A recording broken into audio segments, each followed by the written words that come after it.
Hi guys! Dito lang ako nakakain ng ano guys, ng kiyar. Kiyar? Ano ba? Ito ba? Masarap pala. Hmm? Sarap guys. Para din siyang ano,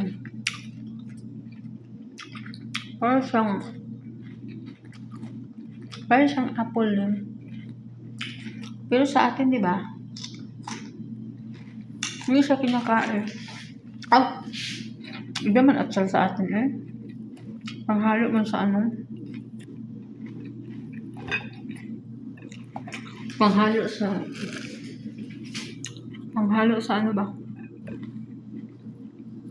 Panghalo sa, ano tawag yun? Panghalo sa gulay, sa ulam man atin. Pero dito ano, first time kong kumain nito. Nitry ko kasi nga, yung amo ko, walang kinakain nito. Ito yung pang umaga niya. Ay, ito yung kinakain niya pag ano, kakain siya ng putol. Ngayon, dahil naingganyo akong kumakain yung amo ko nito, nagtry ako ngayon nito. Kung ano ba, masarap. Para siya ano, para siyang prutas din.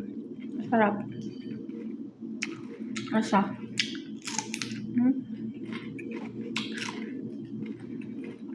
Ang tawag.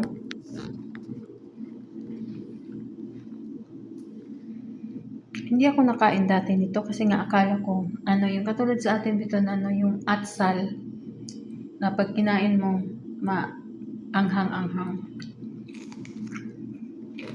Ito ay, ano siya, matamis.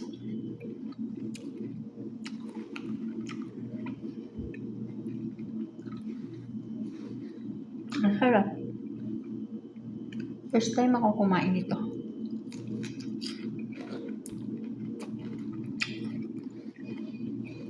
Sarap na siya.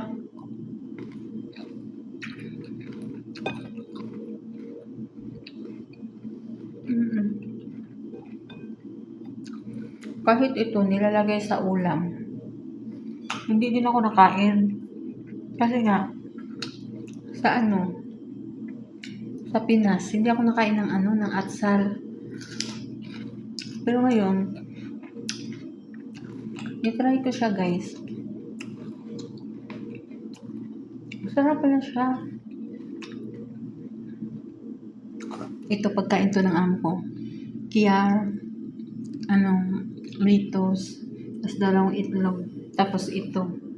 Pero ngayon, kinain ko muna. Yung ano, nagkuha muna ako, kinain ko. Sarap siya. Kasi, ganyo ko sa amo ko na ito lang kinakain niya. Dito sa amo ko to. Harap ha.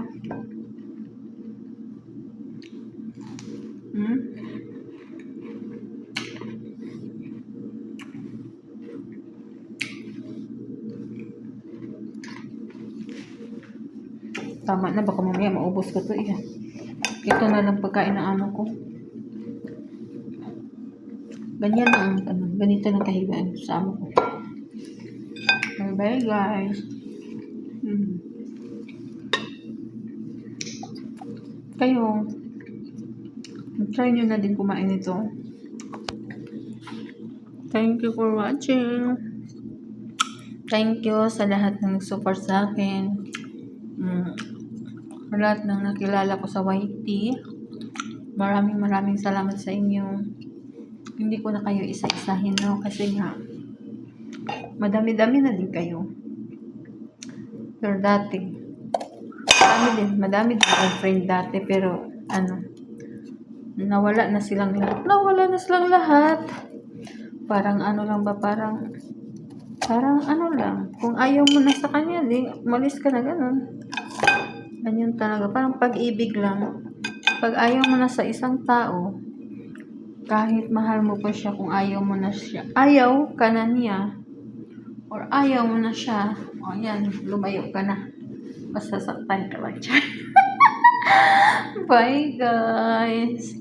See you next upload. Kay Mamay na Chef. Thank you guys. Thank you everyone. Thank you.